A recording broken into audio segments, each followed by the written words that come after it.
What's up everybody and welcome back to another episode of Fallout 4 Mods Weekly. I did say in the last episode of this series I was going to do that one on mods that came out like 2 weeks ago, and then this one's going to be on mods that came out over the past week. Obviously this is coming out on a Wednesday, not the usual Sunday. It's only a temporary thing. This Sunday we'll have another episode with some newer mods. Regardless, if you guys enjoy the series, I encourage you to get subscribed. You could leave a like or a comment down below. It helps boost the popularity of the video. But with that, we're just going to jump straight into it.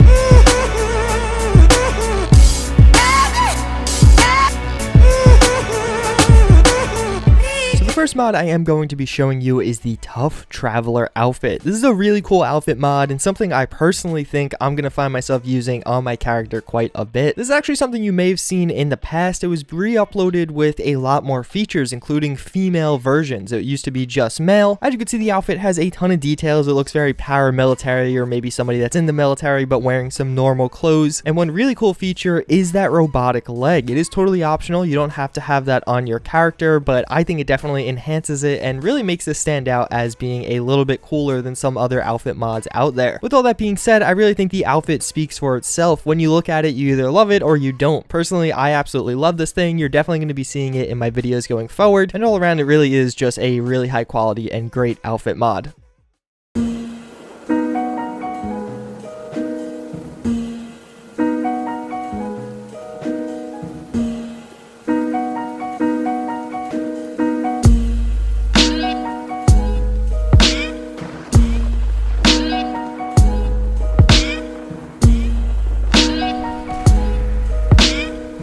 Then we do have the Trinity Shotgun. This is another mod I've been kind of showing you over the past few weeks in my upcoming mod series. We are only now just getting the release version of it. It's a relatively simple weapon mod. It has a few modifications here and there. Some of them are more unique, like an explosive end to it, so basically it'll fire explosive rounds. And one that's interesting is this is obviously a triple barrel shotgun, similar to a double barrel, but with a third barrel. There's one weapon mod here that's actually going to combine all three shots and just make it kind of one big shot that does a ton of damage, but then obviously you have to reload after each individual shot. The real appeal of this gun, I think, is the aesthetics. It looks really cool. It has a kind of unique vibe to it, and it's different than some of the other shotgun mods out there, while still maintaining itself as kind of a stereotypical kind of steel on wood shotgun that you guys all know and love. All around, it's very high quality. It does have one glitch right now where the sights don't actually go down when you reload. It's a little annoying, but I know it is getting fixed in the future, and I imagine this one's going to be ported over to Xbox One in the next few days, so definitely look out for that.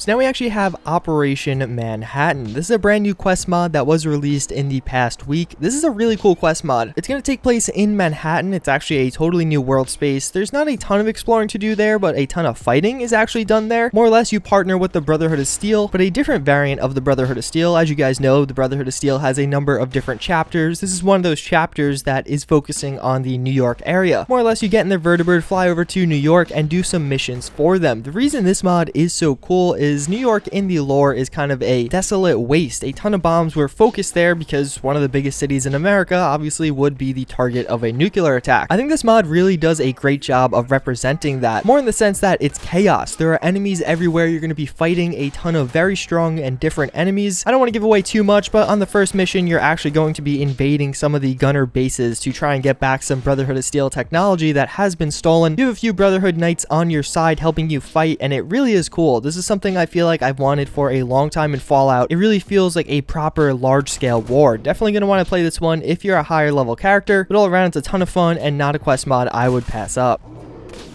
So we have a new mod from TrainWiz. This is a mod author that has been pretty popular in the community of Skyrim and Fallout. He's now integrating a new train power armor. There's a really cool way to get this. It has a mini quest to go along with it. I didn't want to spoil too much because there is a puzzle involved, so I am only showing you the power armor, but don't overlook that. Definitely go and do that quest because it is really cool. Regardless, when you actually get the power armor, the thing that really sets this apart outside of it just looking different is the steam mechanic, I guess. Basically, you have to have HUD framework and you'll see a little steam indicator from this power armor. Through the modifications section, there's a number of different ways to collect steam and actually use the steam you generate from this. Personally, I had it set up so as I ran around and actually walked with the power armor, you generated more steam. You always generate steam from walking, but the running part is one of the different mods. But then there's also different ways to spend your steam. There's a few things where you can kind of have a landing impact explosion, you could have some different weapons that use this, or even a train horn. That's what I went. So basically now you have a new armor piece that you can hotkey, and when you hit that button, it's going to use your steam and send pulsing shockwaves at your enemies. This thing is really cool. The steam really sets this power armor apart from many other options out there, and definitely makes it one of the more unique choices you do have. So then last but not least, we do have Atlas Summit. This is a pretty interesting Enclave quest mod and player home. In the background, I'm actually using some of the footage provided on the mod page, so definitely make sure to check that out in the description down below. I will have a link, or you could just click on the mod and check it out there. Also, regardless, this is one that I don't want to spoil too much of. Basically, there's going to be a quest and a pretty cool bunker player home that you can get with this mod. This is all about the Enclave. You're going to have some Enclave NPCs that you can interact with, and a few different quests that you're going to do for them and actually try and restore this bunker that will actually become a pretty cool and unique player home mod. Again, I don't want to spoil too much. I just think this one's a pretty good one to download. It's a cool mod to experience, and you're left with something that you can use over the long term with that bunker player home. I really like that. That's my main critique where a lot of different quest mods is after doing the quest mod, you're kind of like, well, that was cool, but now what? Fortunately, this one answers that now what part with that cool bunker. Regardless, that's pretty much going to wrap it up for this Wednesday edition of Fallout 4 Mods Weekly. As always, I do hope you guys enjoyed. We're now really getting into the summer season. I'm going to start having better uploads and more often uploads, and really just thank you guys for all your support over the past few weeks. I know I wasn't uploading a ton, but you guys still liked and viewed all my videos, which is really cool to see. And again, I just really want to say I did appreciate that. I definitely noticed it, and a lot of people went out of their way to try and make my life a little bit easier, which again, thank you. As always, again, and thank you guys for watching. I do hope you enjoyed, and I hope to see you all next time. Later.